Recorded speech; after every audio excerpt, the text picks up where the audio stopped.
नमस्कार दोस्तों, मैं Dharmendra Verma online study with DK में आपका बहुत बहुत स्वागत करता हूं। जैसा कि यदि आप हमारे रेगुलर वीडियो देख रहे होंगे तो कुछ समय पहले एक वीडियो अपलोड किया था जिसमें आपको चिंतन से संबंधित 60 प्रश्न मिले थे जो कि काफ़ी इंपॉर्टेंट थे। आपने देखा भी है, काफ़ी अच्छा प्यार मिला उस पर। है स्मृति व विस्मृति। इसमें आपको कितने प्रश्न मिलेंगे? टोटल 60 प्रश्न मिलेंगे। एक ही टॉपिक से 60 प्रश्न मिलेंगे जो कि काफ़ी इंपॉर्टेंट है। जो इंपॉर्टेंट है वही लिया गया है, तो आपको स्किप नहीं करना है, वीडियो को पूरा देखना है।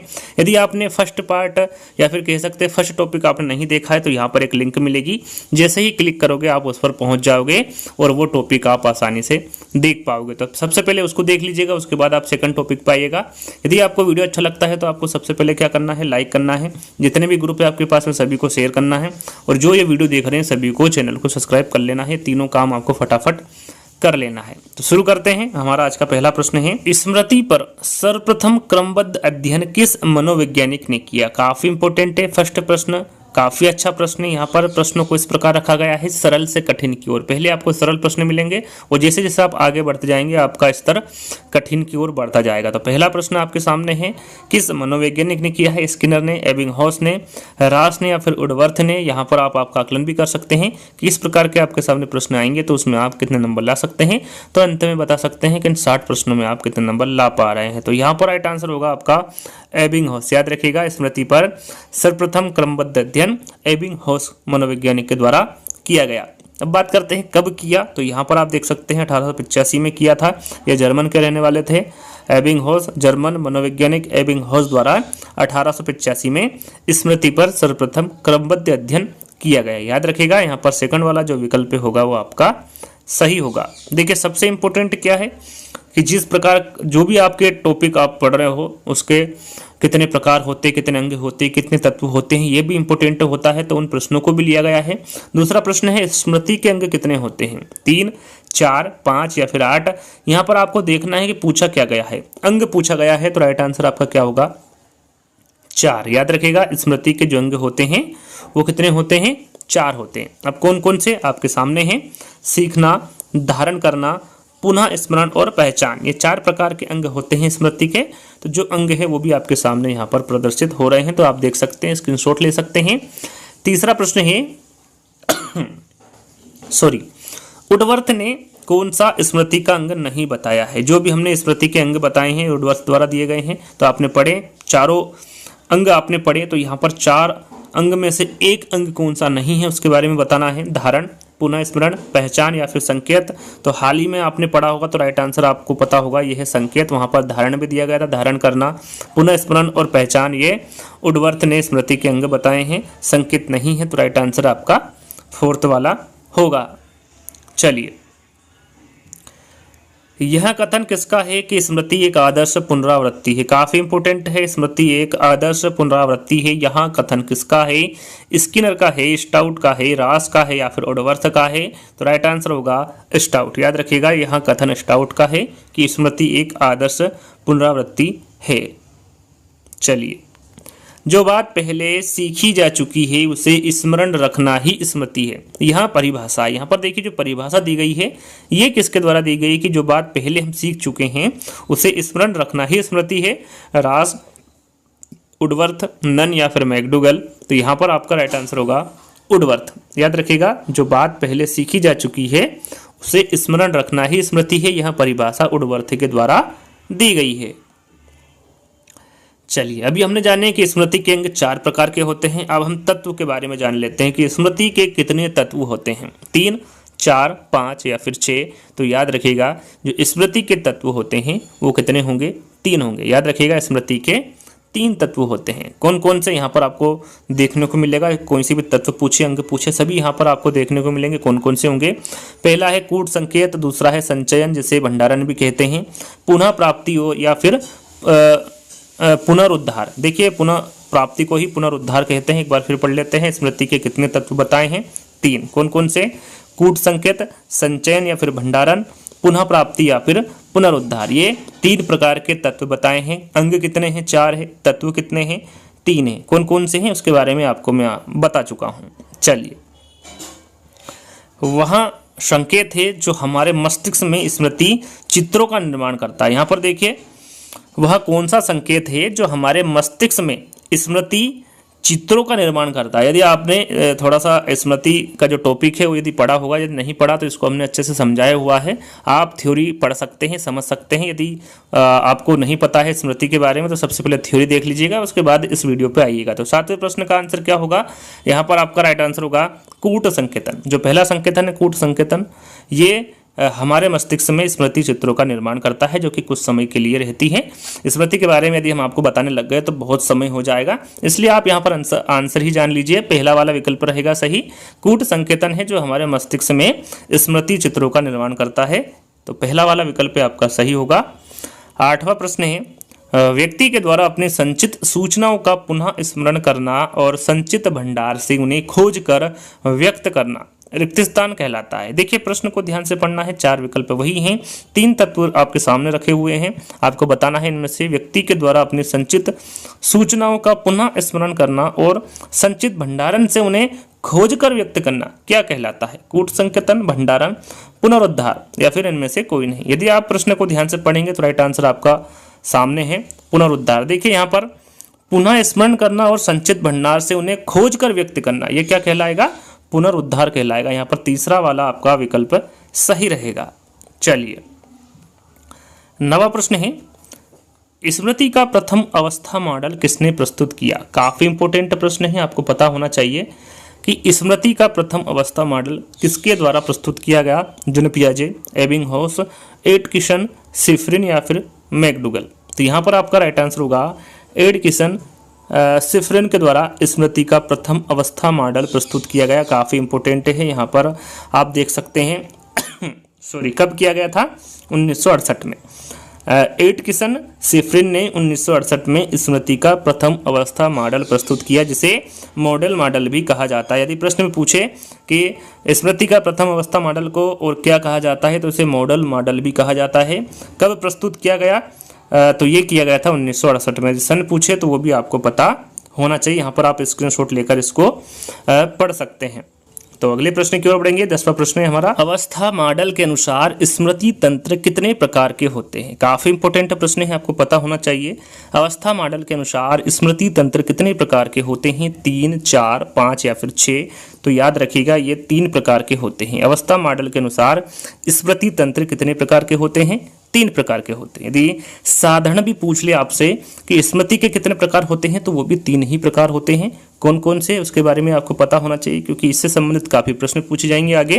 पहला है संवेदी स्मृति, दूसरा है अल्पकालीन स्मृति और तीसरा है दीर्घकालीन स्मृति। याद रखिएगा संवेदी स्मृति, अल्पकालीन स्मृति और दीर्घकालीन स्मृति, ये 3 प्रकार की स्मृति होती है।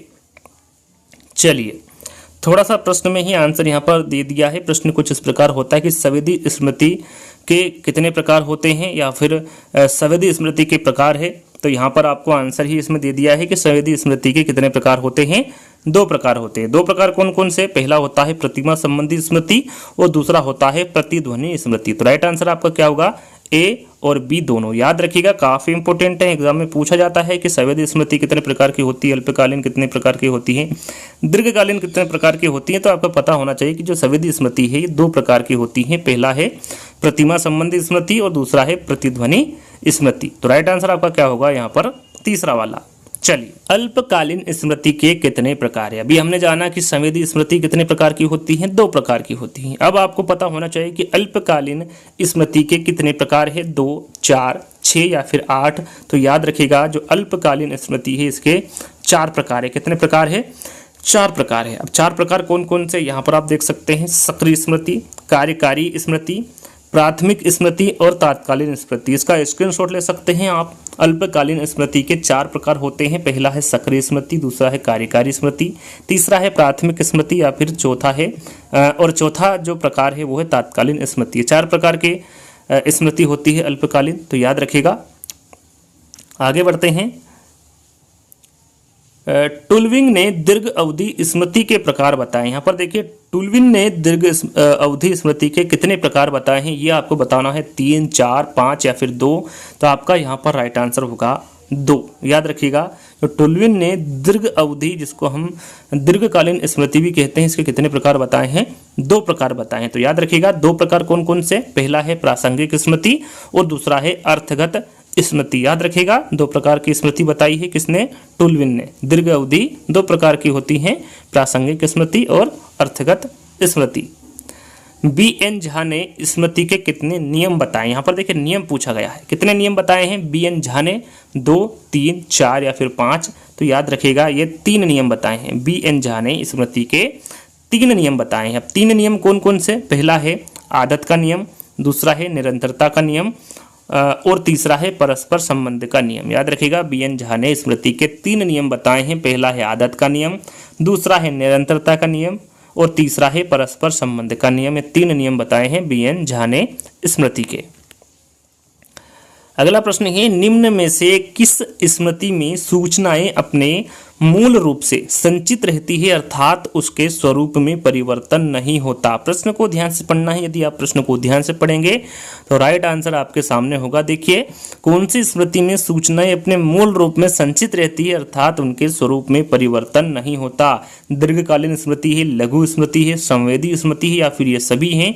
तो राइट आंसर आपका होगा यहाँ पर संवेदी स्मृति। संवेदी स्मृति में सूचनाएं अपने मूल रूप में संचित रहती हैं अर्थात उनके स्वरूप में परिवर्तन नहीं होता है। याद रखिएगा तीसरा वाला विकल्प आपका सही होगा।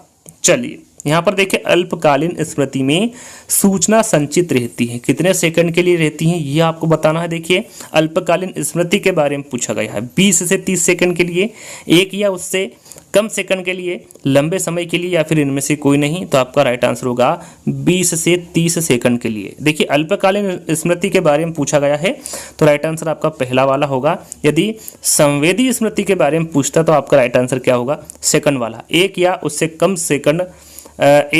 कम सेकंड के लिए सूचना संचित रहती है संवेदी स्मृति में। लेकिन यहाँ पर अल्पकालीन स्मृति के बारे में पूछा गया है तो आपका राइट आंसर क्या होगा, पहला वाला। 20 से 30 सेकंड के लिए अल्पकालीन स्मृति में सूचना संचित रहती है।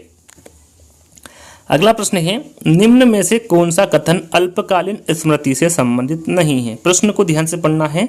अल्पकालीन स्मृति से संबंधित कौन सा कथन नहीं है पूछा गया है। इसमें संचित सूचनाओं के धारण का त्वरित ह्रास होता है, बिल्कुल सही है। इसमें सूचना ग्रहण करने के 18 सेकंड में लगभग 90% भाग का विस्मरण हो जाता है, बिल्कुल सही है। इसमें अभ्यास में वृद्धि नहीं होती। तो यहाँ पर तीसरा वाला विकल्प आप पढ़ेंगे तो आपको यहाँ पर लगेगा कि जो तीसरा वाला विकल्प है यही अल्पकालीन स्मृति से संबंधित नहीं है, क्योंकि इसमें अभ्यास से वृद्धि होती ना कि नहीं होती है। तो राइट आंसर आपका क्या होगा, यहाँ पर तीसरा वाला होगा, ये अल्पकालीन स्मृति से संबंधित नहीं है। आगे बढ़ते हैं। कार्यकारी स्मृति की व्याख्या करने के लिए बहुतत्व मॉडल किसने बनाया। मिलर ने, विलियम जेम्स ने, बेडले ने, यहाँ पर बेडले लिखा हुआ है, क्रेग एवं लोकहार्ट ने। काफ़ी इंपॉर्टेंट है। कार्यकारी स्मृति की व्याख्या करने के लिए बहुतत्व मॉडल किसने बनाया, तो ये बनाया था बेडले ने। याद रखिएगा बेडले ने कार्यकारी स्मृति की व्याख्या करने के लिए बहुतत्व मॉडल बनाया। काफ़ी इंपॉर्टेंट है, याद रखिएगा। तीसरा वाला विकल्प आपका सही होगा। अच्छे स्मृति के लक्षण है, यहाँ पर देखिए अच्छे स्मृति के लक्षण पूछे गए हैं। शीघ्र अधिगम, उत्तम धारण अधिगम, शीघ्र पहचान या फिर ये सभी। तो यहाँ पर अच्छे जो स्मृति के लक्षण होंगे वो शीघ्र अधिगम भी होगा, उत्तम धारण शक्ति और शीघ्र पहचान, ये तीनों ही एक अच्छे स्मृति के लक्षण हैं। तो यहाँ पर आपका राइट आंसर ये सभी होगा। अगला प्रश्न है, स्मृति के नियम के विषय में यहाँ किसने कहा है कि स्मृति के नियम वे दशाएं हैं जो अनुभव के पुनः स्मरण में सहायता देती है। Skinner, BN. झा, रास या फिर वुडवर्थ। आपने ध्यान दिया होगा तो थोड़ी देर पहले मैंने आपको बताया था कि किसके द्वारा जो 3 नियम हैं स्मृति के वो किसके द्वारा दिए गए हैं, तो वो मैंने आपको बताया था बी.एन. झा। तो यहाँ पर भी बी.एन. झा ही आपका राइट आंसर होगा। स्मृति के नियम के विषय में यहाँ पर देखिए नियम के विषय में यहाँ किसने कहा है कि स्मृति के नियम वे दशाएं हैं जो अनुभव के पुनः स्मरण में सहायता देती हैं। तो यह है बी.एन. झा। यहाँ पर सेकंड वाला विकल्प आपका सही होगा। जैसा कि मैंने थोड़ी देर पहले ही आपको बताया था अल्पकालीन स्मृति के बारे में कि उसकी जो सूचना संचित रहती है वो कितने सेकंड के लिए रहती है, तो वो 20 से 30 सेकंड के लिए रहती है। संवेदी स्मृति के बारे में भी आपको बताया था। तो यहाँ पर 4 विकल्प पढ़ने की आवश्यकता नहीं है। ये 1 या उससे कम सेकंड के लिए सूचना संचित रहती है संवेदी स्मृति में। अल्पकालीन में कितनी रहती है, 20 से 30 सेकंड। ठीक है, आगे बढ़ते हैं। विलियम जेम्स ने प्राथमिक स्मृति कहा है। आईएमपी प्रश्न देखिए, जो इंपॉर्टेंट प्रश्न है उन्हीं को लिया है। विलियम जेम्स ने जो प्राथमिक स्मृति है वो किसे कहा है? संवेदी स्मृति को, लघु अवधि स्मृति को, चलन स्मृति को या फिर दीर्घ अवधि स्मृति को? तो यहाँ पर आपका राइट आंसर होगा लघु अवधि स्मृति को। याद रखिएगा, लघु अवधि स्मृति को प्राथमिक स्मृति कहा है किसने? विलियम जेम्स ने। तो यहाँ पर सेकंड वाला विकल्प आपका सही होगा। देखिए, वहां पर पूछा गया था कि प्राथमिक स्मृति किसे कहा गया है, यहाँ पर गौण स्मृति किसे कहा गया है? विलियम जेम्स ने। संवेदी स्मृति को, लघु अवधि स्मृति को, चलन स्मृति को या फिर दीर्घ अवधि स्मृति को? तो यहाँ पर आपका राइट आंसर होगा दीर्घ अवधि स्मृति को। याद रखिएगा, लघु अवधि स्मृति को प्राथमिक स्मृति कहा है और गौण स्मृति इन्होंने दीर्घ अवधि स्मृति को कहा है विलियम जेम्स ने। तो राइट आंसर आपका यहाँ पर फोर्थ वाला होगा। चलिए, विस्मृति का व्यक्तीकरण सिद्धांत के प्रतिपादक, यहाँ पर देखिए काफी इंपॉर्टेंट है। विस्मृति का व्यक्तीकरण सिद्धांत के प्रतिपादक कौन है? मेगास है, स्टैनले हॉल है, क्रो एंड क्रो है या फिर स्किनर है? तो राइट आंसर आपका होगा मेगास। याद रखिएगा, विस्मृति का व्यक्तीकरण सिद्धांत के जो प्रतिपादक होंगे वो मेगास होंगे। काफी इंपॉर्टेंट हैं। जो पहला वाला विकल्प होगा वो सही होगा।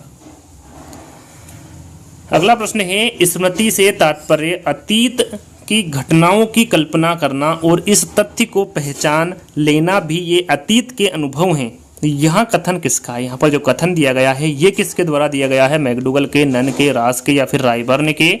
तो यहाँ पर आपका राइट आंसर होगा मैकडूगल के। याद रखिएगा, स्मृति से तात्पर्य अतीत की घटनाओं की कल्पना करना और इस तथ्य को पहचान लेना भी ये अतीत के अनुभव है। यह कथन मैकडूगल का है। तो राइट आंसर आपका पहला वाला होगा। अगला प्रश्न है, प्रतिमा संबंधी स्मृति एवं प्रतिध्वनिक स्मृति किस स्मृति के अंग है? यहाँ पर देखिए, जो प्रतिमा संबंधी स्मृति है और प्रतिध्वनिक स्मृति है ये किस स्मृति के अंग है पूछा गया है? संवेदी स्मृति, लघु अवधि स्मृति, चलन स्मृति या फिर दीर्घ अवधि स्मृति? तो आपने पढ़ा होगा, मैंने आपको पढ़ाया थोड़ी देर पहले। आपका राइट आंसर क्या होगा? पहला वाला। मैंने दो अंग बताए थे या फिर दो प्रकार बताए थे संवेदी स्मृति के, प्रतिमा संबंधी स्मृति और प्रतिध्वनिक स्मृति। तो राइट आंसर आपका क्या होगा? पहला वाला होगा। चलिए, अगला प्रश्न है, चलन स्मृति का प्रतिपादक किया था। चलन स्मृति का प्रतिपादक किसके द्वारा किया गया था? काफी इंपोर्टेंट है। बेंडले लिखा हुआ है यहाँ पर, बेंडले, रूसो, प्लेटो या फिर गेसेल? तो यहाँ पर आपका राइट आंसर होगा बेंडले। चलन स्मृति का जो प्रतिपादन किया था वो बेंडले के द्वारा किया गया था। तो राइट आंसर आपका यहाँ पर कौन सा होगा? पहला वाला होगा। आईएमपी प्रश्न है, याद रखिएगा, चलन स्मृति का प्रतिपादन बेंडले के द्वारा किया गया था। पहला वाला विकल्प आपका सही होगा।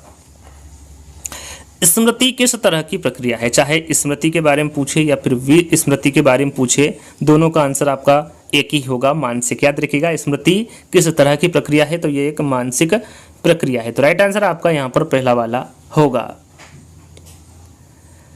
किसी मधुर संगीत को सुनने या किसी दर्दनाक घटना को देखने के बाद लाख प्रयत्न करने पर उसको भूल नहीं पाते हैं। यहाँ नियम है। देखिए, 3 नियम बताए थे बीएन झा ने। उस नियम के अंतर्गत आपको बताना है कि यहाँ कौन से नियम के अंतर्गत आएगा। आदत का नियम, निरंतरता का नियम, परस्पर संबंध का नियम या फिर कोई नहीं। तो ये आएगा निरंतरता का नियम। याद रखिएगा, किसी मधुर संगीत को सुनने या किसी दर्दनाक घटना को देखने के बाद लाख प्रयत्न करने पर उसको भूल नहीं पाते हैं। यह नियम निरंतरता का नियम के अंतर्गत होगा या फिर है। तो राइट आंसर आपका सेकंड वाला होगा। चलिए, अगला प्रश्न है, हमारी स्मृति का कौन सा हिस्सा हमारे जीवन में घटित घटनाओं का भंडारण है? तो ये आपके लिए एक क्यूज के तौर पर है। जो शुरू में 5 विद्यार्थी इसका राइट आंसर देंगे, उनका जो आने वाली जो अगली वीडियो है उसमें नाम लिया जाएगा, उनको बताया जाएगा किसने सही आंसर दिए हैं। तो 5 विद्यार्थियों के नाम लिए जाएंगे। तो ये क्यूज के तौर पर आपको आंसर दिया जा रहा है। आपको प्रश्न में कमेंट्स के माध्यम पहले क्यूज लिखना है और 30वां प्रश्न लिखकर वहाँ पर आंसर देना है कौन सा इसका सही होगा। हमारी स्मृति का कौन सा हिस्सा हमारे जीवन में घटित घटनाओं का भंडार है? प्रासंगिक स्मृति है, प्रक्रियात्मक स्मृति है, शब्दार्थ स्मृति है या फिर घोषणात्मक स्मृति है? तो आपको आंसर कमेंट्स के माध्यम से देना है कि इसका सही आंसर क्या होगा। चलिए, आगे बढ़ते हैं। पाठ को खंड में तोड़ तोड़कर याद करना किस स्मरण विधि के अंतर्गत आता है? यहाँ पर देखिए, पाठ को खंड में तोड़ तोड़कर याद करना किस स्मरण विधि के अंतर्गत आता है? निष्क्रिय विधि है, पूर्ण विधि है, अंतरयुक्त विधि है या फिर खंड विधि है? तो यहाँ पर आपका राइट आंसर होगा खंड विधि। याद रखिएगा, खंड विधि में पाठ को खंड में तोड़ तोड़कर याद करना, ये खंड विधि स्मरण विधि के अंतर्गत आता है। तो राइट आंसर आपका फोर्थ वाला होगा। स्मृति में व्यक्ति याद की हुई बात को नहीं भूला है, ये स्थायी, व्यक्तिगत, आदत या फिर शारीरिक, यहाँ पर कौन सी बात है ये आपको बताना है। स्मृति में व्यक्ति याद की हुई वह कौन सी बात है जिसको नहीं भूला है? तो वो है स्थायी, स्थायी बात को वो नहीं भूला है स्मृति में व्यक्ति याद की। तो राइट आंसर आपका यहाँ पर पहला वाला होगा। चलिए अगला प्रश्न है, कौन सी स्मृति जिसमें तथ्यों को रटकर याद किया जाता है? यहाँ पर आपको बताना है वो कौन सी स्मृति है जिसमें तथ्यों को रटकर याद किया जाता है। शुद्ध स्मृति है, निष्क्रिय स्मृति है, आदत स्मृति है या फिर यांत्रिक स्मृति है? तो राइट आंसर आपका यहाँ पर होगा यांत्रिक स्मृति। याद रखिएगा, स्मृति जिसमें तथ्यों को रटकर याद किया जाता है वो है यांत्रिक स्मृति। फोर्थ वाला विकल्प आपका सही होगा। अगला प्रश्न है, सीखे गए कार्य को समय पर पुनः स्मरण न कर पाना ही स्मृति है, विस्मृति कहलाना है, सीखना है या फिर निर्देशन है? सीखे गए कार्य को समय पर पुनः स्मरण न कर पाना, यहाँ पर प्रश्न ध्यान से पढ़ना है, पुनः स्मरण न कर पाना ये विस्मृति कहलाता है। राइट आंसर आपका यहाँ पर सेकंड वाला होगा। चलिए, विस्मृति कम करने का उपाय, जो भूलना है उसको कम करने का उपाय पूछा गया है। सीखने में कमी, सीखने की त्रुटिपूर्ण विधि, पाठ की पुनरावृत्ति या फिर स्मरण करने में कम ध्यान देना। तो यह है पाठ की पुनरावृत्ति, ये विस्मृति कम करने का उपाय है, पाठ को बार बार दोहराना, पुनरावृत्ति करना। तो राइट आंसर आपका यहाँ पर तीसरा वाला होगा। चलिए अगला प्रश्न है, प्राथमिक स्मृति किसे कहा जाता है? यहाँ पर देखिए, जैसा कि मैंने आपको बताया था कि विलियम जेम्स ने प्राथमिक स्मृति किसे कहा है, वही प्रश्न है। यहाँ पर आपको याद करना है कि मैंने आंसर क्या बताया था। प्राथमिक स्मृति किसे कहा जाता है? संवेदी स्मृति को, लघुकालीन स्मृति को, दीर्घकालीन स्मृति को या फिर स्वाभाविक स्मृति को? तो मैंने वहाँ पर लघुकालीन स्मृति या फिर लघु अवधि स्मृति बताया था। तो राइट आंसर आपका क्या होगा? सेकंड वाला होगा। चलिए, पूर्व अनुभवों को याद करने में प्रयास न करना, स्मृति का प्रकार। यहाँ पर देखिए, जो पूर्व अनुभव है उनको याद करने में प्रयास न करना, ये स्मृति का कौन सा प्रकार है? शुद्ध स्मृति है, निष्क्रिय स्मृति है, आदत स्मृति है या फिर यांत्रिक स्मृति है? तो यहाँ पर देखिए, प्रयास न करना, पूर्व अनुभवों को याद करने में प्रयास न करना, ये स्मृति का निष्क्रिय स्मृति का प्रकार है। किसका है ये? निष्क्रिय स्मृति का प्रकार है। तो राइट आंसर आपका यहाँ पर सेकंड वाला होगा। चलिए आगे बढ़ते हैं। अगला प्रश्न है हमारा, यह कथन किसका है कि अपने अनुभवों को संचित रखने और उनको प्राप्त करने के कुछ समय बाद चेतना के क्षेत्र में पुनः लाने की जो शक्ति हम में होती है उसी को स्मृति कहते हैं। यहाँ पर जो कथन दिया गया है ये किसके द्वारा दिया गया है? तो ये राय बर्ने के द्वारा दिया गया है। यहाँ पर राय बर्ने का कथन है कि अपने अनुभवों को संचित रखने और उनको प्राप्त करने के कुछ समय बाद चेतना के क्षेत्र में पुनः लाने की जो शक्ति हम में होती है उसी को ही स्मृति कहते हैं। यह किसके द्वारा कहा गया है? राय बर्ने के द्वारा कहा गया है। अगला प्रश्न है, निम्न में से किस विधि का उपयोग स्मृति के मापन के लिए नहीं किया जाता? यहाँ पर देखिए, स्मृति के मापन के लिए वो कौन सी विधि है जिसका उपयोग नहीं किया जाता? प्रत्यावाहन विधि, तार्किक विधि, पहचान विधि या फिर पुनः सीखना विधि? तो ये है तार्किक विधि। याद रखिएगा, तार्किक विधि का उपयोग स्मृति के मापन के लिए नहीं किया जाता। प्रत्याह्वान विधि, पहचान विधि और पुनः सीखना विधि, ये तीनों का उपयोग स्मृति के मापन के लिए किया जाता है, तार्किक विधि का नहीं किया जाता। अगला प्रश्न है, मनुष्य की वह शक्ति जो उसे सभी प्राणियों में सर्वश्रेष्ठ बनाती है उसे कहते हैं। यहाँ पर देखिए, मनुष्य की वह शक्ति कौन सी है जिसे उसे सभी प्राणियों में सर्वश्रेष्ठ बनाता है? तर्कना है, शक्ति है, समस्या समाधान है या फिर विस्मृति है? तो राइट आंसर है स्मृति। सरल सा प्रश्न है, मनुष्य की वह शक्ति स्मृति है जो उसे सभी प्राणियों में सर्वश्रेष्ठ बनाती है। तो यहाँ पर सेकंड वाला विकल्प आपका सही होगा। उडवर्थ के अनुसार स्मृति का आयाम नहीं है। प्रश्न को ध्यान से पढ़ना है। जैसा कि मैं आपको बता चुका हूं कि उडवर्थ ने स्मृति के कितने आयाम बताए थे, जैसा कि मैं आपको पहले ही बताया हूं, तो वो बताए हैं 4। तो 4 प्रकार में कौन सा एक प्रकार नहीं है उसके बारे में आपको यहाँ पर बताना है। धारण करना, पुनः स्मरण, पहचानना या फिर तर्क करना। तो वहाँ पर तर्क करना आयाम नहीं है, बाकी धारण करना, पुनः स्मरण और पहचानना ये तीनों ही उडवर्थ के अनुसार स्मृति का आयाम है। तो राइट आंसर आपका 4th वाला होगा।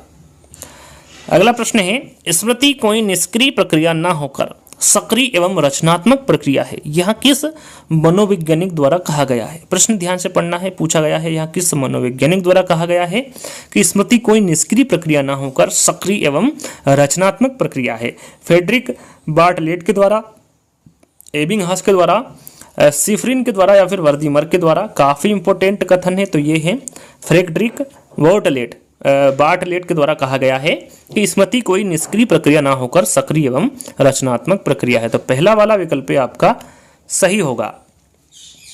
अगला प्रश्न है, संकेत आश्रित विस्मरण सिद्धांत में विकसित विस्मरण की व्याख्या किसने की है। यहाँ पर देखिए, संकेत आश्रित विस्मरण सिद्धांत में विकसित विस्मरण की व्याख्या किसने की है, यह पूछा गया है। साइमन एवं बी ने, फ्रायड, पिल्जेकर या फिर डुल्विंग। तो यहाँ पर राइट आंसर होगा आपका टुल्विंग। याद रखिएगा, काफी इंपॉर्टेंट प्रश्न है। संकेत आश्रित विस्मरण सिद्धांत में विकसित विस्मरण की व्याख्या टुल्विंग के द्वारा की गई है। तो यहाँ पर 4th वाला विकल्प आपका सही होगा।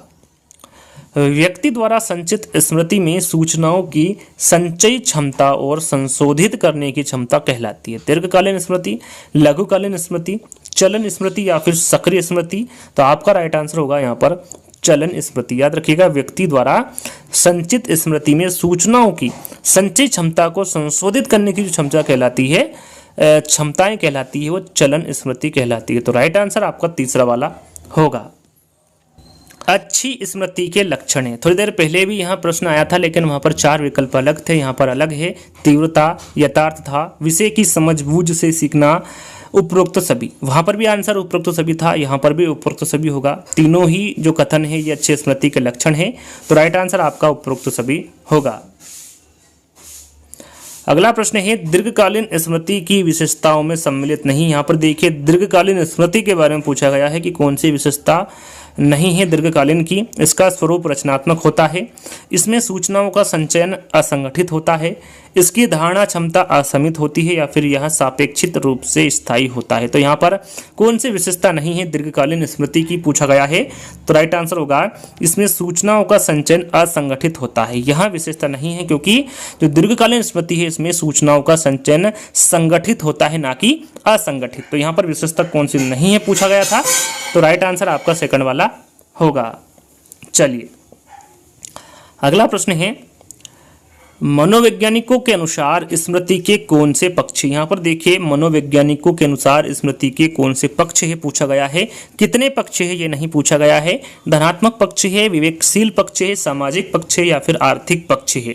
तो राइट आंसर आपका यहाँ पर धनात्मक पक्ष होगा। यहाँ पर यदि धनात्मक एवं ऋणात्मक दोनों साथ में होते तो भी आपका राइट आंसर सही होता, क्योंकि 2 पक्ष बताए हैं मनोवैज्ञानिकों द्वारा, धनात्मक और ऋणात्मक। स्मृति के जो पक्ष होते हैं वो ऋणात्मक भी होता है और धनात्मक भी होता है। आगे हम आपको बताएंगे। तो राइट आंसर आपका यहाँ पर क्या होगा, पहला वाला होगा।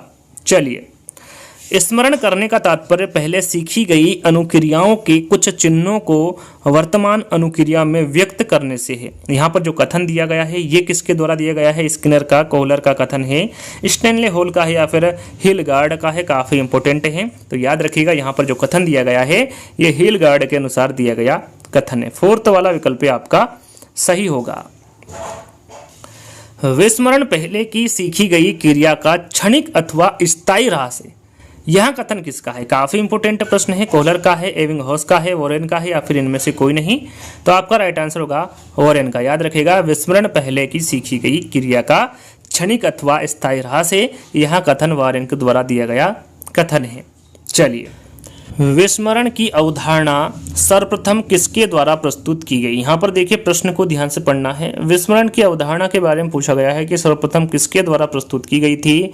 दुररविंग के द्वारा, एबिंगहॉस के द्वारा, वाटसन के या फिर मेगास के। तो यहाँ पर आपका राइट आंसर होगा एबिंगहॉस की। याद रखिएगा कब दी गई थी, 1885 में। विस्मरण की अवधारणा सर्वप्रथम एबिंगहॉस के द्वारा 1885 में प्रस्तुत की गई थी। तो राइट आंसर आपका सेकंड वाला होगा। चलिए अगला प्रश्न है और काफी इंपॉर्टेंट है। चेतन का वर्कबच किसे कहा जाता है। देखिए चेतन का वर्कबच किसे कहा जाता है। संवेदी स्मृति को, दीर्घकालीन स्मृति को, कार्यकारी स्मृति को या फिर स्थायी स्मृति को। काफी इंपॉर्टेंट प्रश्न है, तो याद रखिएगा ये कार्यकारी स्मृति को चेतन का वर्गबच कहा जाता है। यहाँ पर तीसरा वाला विकल्प आपका सही होगा। बहुतत्व मॉडल किसे कहते हैं। बहुतत्व मॉडल, इसके बारे में आपको बता चुका हूं। यदि आपने ध्यान से प्रश्न को सुना होगा तो राइट आंसर आपके सामने है कार्यकारी स्मृति की व्याख्या। बहुतत्व मॉडल कार्यकारी स्मृति की व्याख्या को कहते हैं। यहाँ पर पहला वाला विकल्प आपका सही होगा। चलिए अगला प्रश्न है, स्मृति की प्रक्रिया के तत्व निम्न में से नहीं है। यहाँ पर देखिए कौन सा तत्व नहीं है स्मृति का, इसके बारे में पूछा गया है। कूट संकेतन, उत्पादन, भंडारण या फिर पुनरुद्धार या पुनः प्राप्ति। तो मैंने आपको तत्व कितने बताए थे, 3 तत्व बताए थे। कौन कौन से, कूट संकेतन, भंडारण, पुनरुद्धार या फिर पुनः प्राप्ति। तो यहाँ पर कौन सा नहीं है पूछा गया है, तो राइट आंसर आपका उत्पादन होगा। चलिए अगला प्रश्न है, प्रारंभ में भूलने की गति काफी तीव्र होती है, फिर क्रमशः न्यूनतम एवं बाद में स्थिर हो जाती है। यहाँ पर जो कथन दिया गया है ये किसके द्वारा दिया गया है, काफी इंपॉर्टेंट कथन है। एबिंगहॉस का कथन है, वुडवर्थ का है, स्किनर का है या फिर ब्रूनर का है। तो यहाँ पर आपका राइट आंसर क्या होगा, एबिंगहॉस। याद रखिएगा यहाँ कथन किसके द्वारा दिया गया है, एबिंगहॉस के द्वारा दिया गया कथन है। चलिए ऋणात्मक स्मृति है, अल्पकालीन स्मृति, सक्रिय स्मृति, तत्कालीन स्मृति या फिर विस्मरण। तो राइट आंसर आपका क्या होगा यहाँ पर, विस्मरण। याद रखिएगा ऋणात्मक स्मृति विस्मरण होगी। यहाँ पर फोर्थ वाला विकल्प आपका सही होगा। सूचना प्रक्रमण मॉडल के प्रतिपादक है, काफी इंपॉर्टेंट है। सूचना प्रक्रमण मॉडल के प्रतिपादक कौन है, डोनाल्ड नॉर्मन है, थॉर्नडाइक है, स्किनर है या फिर बार्टलेट है। तो यहाँ पर आपका राइट आंसर होगा डोनाल्ड नॉर्मन। याद रखिएगा ये सूचना प्रक्रमण मॉडल के प्रतिपादक है। काफी इंपॉर्टेंट प्रश्न है, पहला वाला विकल्प आपका सही होगा। चलिए स्मृति की प्रथम अवस्था मॉडल के अनुसार स्मृति तंत्र का प्रकार नहीं है। जैसा कि मैंने आपको जो अवस्था मॉडल है इसके अनुसार जो प्रकार बताए हैं वो भी आपको बता चुका हूं। तो इसके अनुसार कौन सा स्मृति तंत्र का प्रकार नहीं है पूछा गया है, संवेदी स्मृति, अल्पकालीन स्मृति, दीर्घकालीन स्मृति या फिर कार्यकारी स्मृति। तो कार्यकारी स्मृति स्मृति तंत्र का प्रकार नहीं है। मैंने 3 स्मृति के प्रकार बताए थे, संवेदी स्मृति, अल्पकालीन स्मृति और दीर्घकालीन स्मृति। ये इन तीनों के एक में से एक प्रकार है कार्यकारी स्मृति। कौन सा प्रकार है ये आप कमेंट्स के माध्यम से बताइएगा।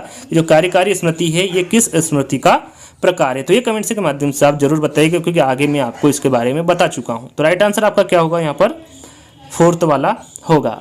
चलिए मनोवैज्ञानिक ने स्मृति के कितने पक्ष बताए हैं, थोड़ी देर पहले ही मैंने आपको बताया था 2 पक्ष, एक तो धनात्मक और ऋणात्मक। तो राइट आंसर आपका पहला वाला होगा। चलिए बार्टलेट ने स्मृति को कौन सी क्रिया माना है। जो बार्टलेट है इनके अनुसार स्मृति को इन्होंने कौन सी क्रिया माना है, रचनात्मक क्रिया, व्यक्तिगत क्रिया, तर्क प्रधान क्रिया या फिर इनमें से सभी। तो इन्होंने रचनात्मक क्रिया, याद रखिएगा बार्टलेट ने स्मृति को रचनात्मक क्रिया माना है।